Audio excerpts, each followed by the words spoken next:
Oi, gente. Hoje é dia 22 de março de 2020. Espero que estejam todos bem durante desse isolamento social causado pelo coronavírus. Mas a gente espera que seja algo passageiro, né? E que todos sobrevivemos essa fase e que não tenhamos muitos problemas financeiros, problemas pessoais, problemas profissionais no futuro quando toda essa crise passar. Eu resolvi fazer esse vídeo hoje porque teve ainda muita gente, muitas ligações, muitos pedidos de informação sobre o que vem sendo circulado nas mídias sociais, no WhatsApp, no Facebook, no Instagram, sobre a possibilidade de estudantes F1 conseguirem a permissão de trabalho.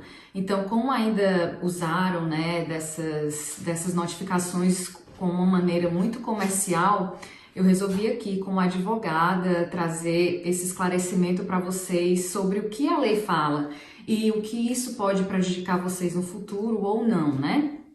De acordo com a imigração tem sido tão restrita com a administração Trump. Então, mesmo que vocês qualifiquem, vocês devem ser assessorados juridicamente por um advogado licenciado nos Estados Unidos sobre as consequências no futuro, tá?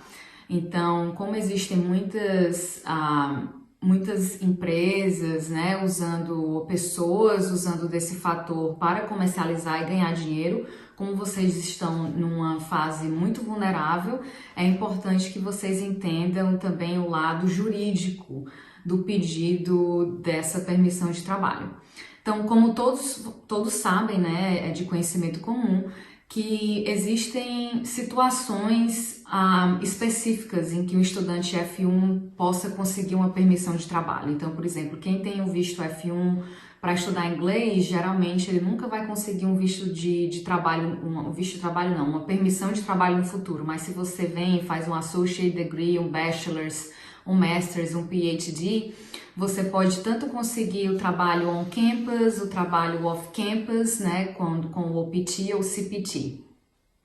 E existe uma situação que geralmente o brasileiro nunca ouviu falar ou então não é muito familiarizado com, que é a situação do pedido de permissão de trabalho quando você vem passando por uma situação econômica de hardship, né? Quer dizer que você está sofrendo um impacto financeiro por conta de algo extremo que tem acontecido na sua vida ou até na sociedade, economicamente, meio ambiente, e que isso faça com que você tenha um impacto na sua habilidade de conseguir se manter e manter a sua família nos Estados Unidos enquanto você estuda.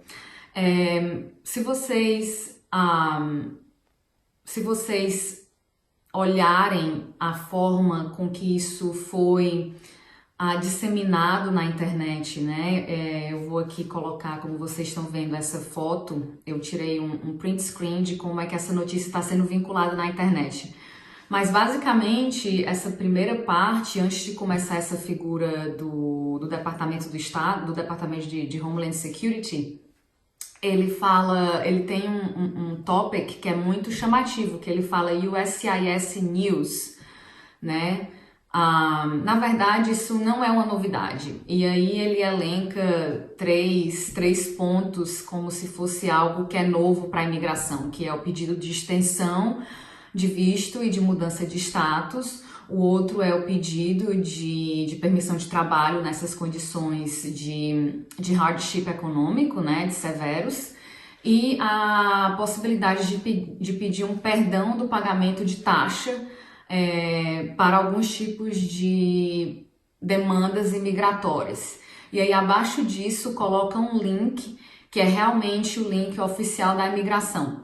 Então, quando você clica no link oficial da imigração, ele está dentro das medidas, né, do coronavírus, e tem uma seção que fala Special Situations. Então, a imigração em nenhum momento ela falou que o coronavírus é uma situação que eles vão aceitar como claramente uma situação que teve um impacto na sua habilidade financeira de se manter aqui nos Estados Unidos. Então, mesmo que subjetivamente, e muitas pessoas estão assumindo que essa seja a condição, não existe nenhum tipo de pronunciamento oficial da imigração com relação a isso. Então, por isso que vocês têm que usar essa informação com cautela e não assumir e não levar em consideração que isso é uma carta branca para vocês conseguirem esse tipo de permissão de trabalho, tá? Outra coisa é quando você entra no WebLink, muitos dos serviços da imigração hoje foram suspensos, né? E até cancelados, por exemplo, entrevistas pessoalmente, a biometria, tudo isso foi cancelado. E aí a imigração dá um parecer, né? Dá uma declaração de que você sempre pode pedir que a sua aplicação tenha um processamento expedited, né? Um processamento mais rápido. Mas todo mundo esqueceu que a imigração, né, é feita de pessoas, né? Os oficiais são pessoas que têm famílias e também vão ter que fazer o isolamento social. Então, hoje não se sabe qual é o impacto de redução de staff, por exemplo, da imigração, não sabe se eles estão trabalhando em shifts, a gente não tem essa visibilidade. Então, mesmo que a imigração diga que existem situações especiais que vocês podem pedir esse expedited processing, não necessariamente é o que possa acontecer na realidade. Eu acredito que sim vai ter um impacto e que a maneira com que a imigração vai revisar esses pedidos vai ser com muita restrição. Então, hoje, por exemplo, um pedido de permissão de trabalho leva em torno de 3 meses a 6 meses para sair, dependendo da situação. Então, pode ser que daqui a 3 meses já tenha passado essa crise, né? E você não tenha mais essa necessidade econômica como tinha antes.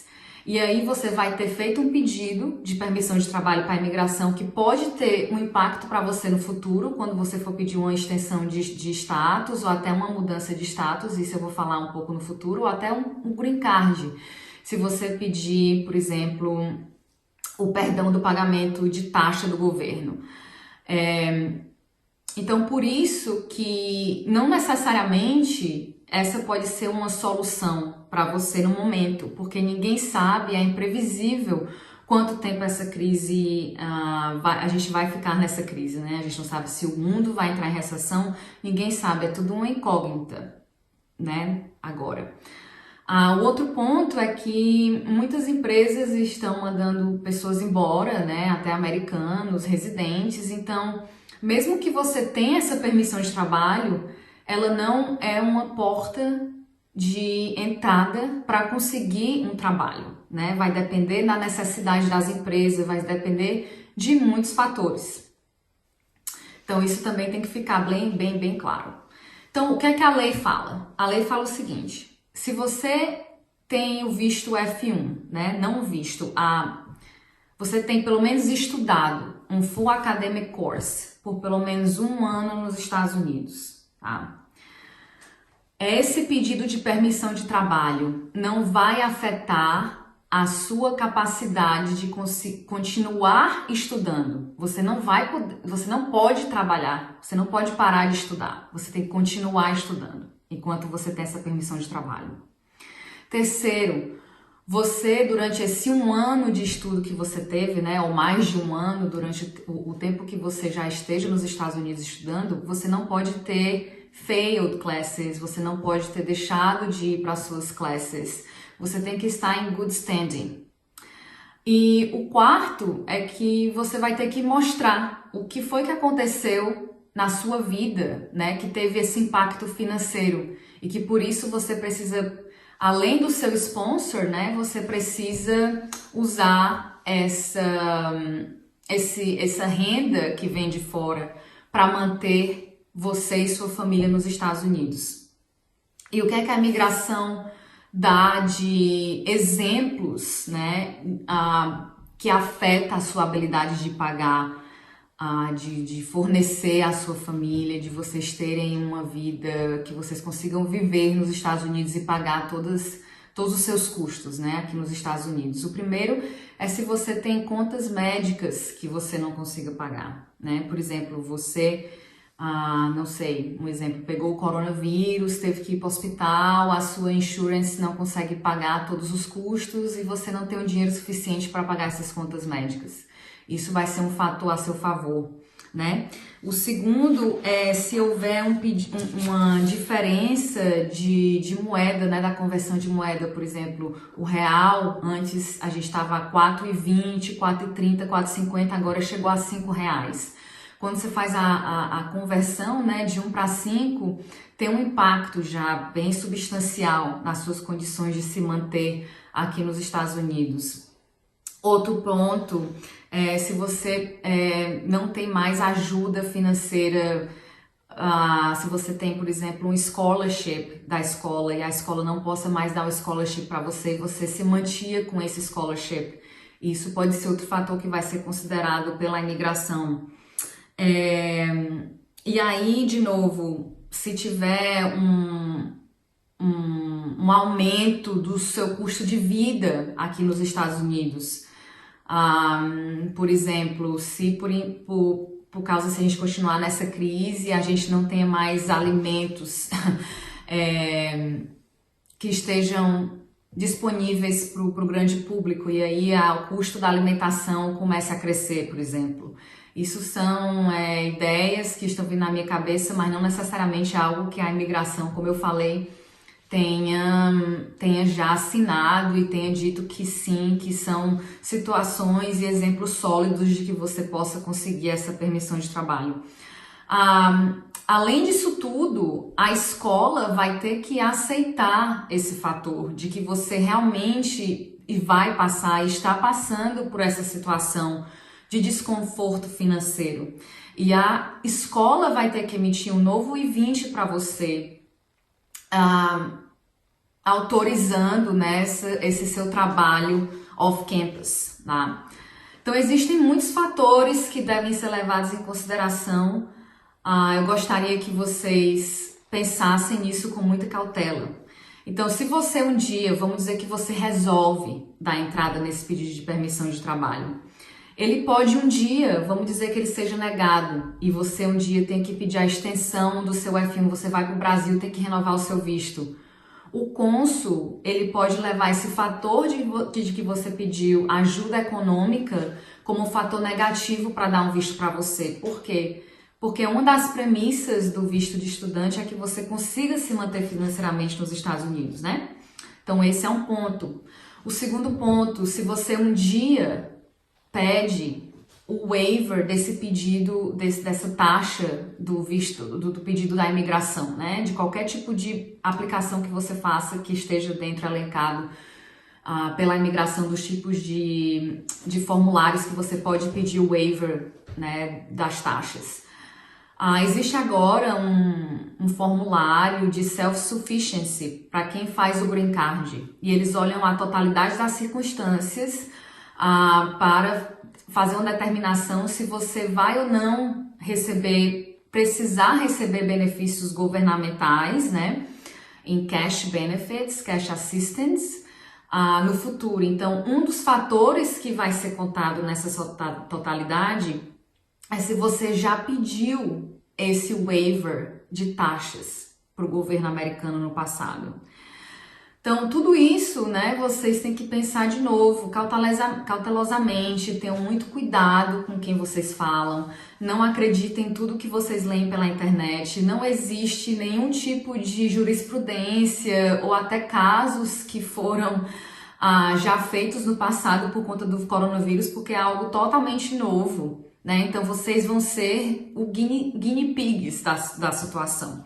Então, tem que ter muito cuidado com quem vocês lidam. Falem com um advogado antes de tomar a decisão e tenham consciência das consequências.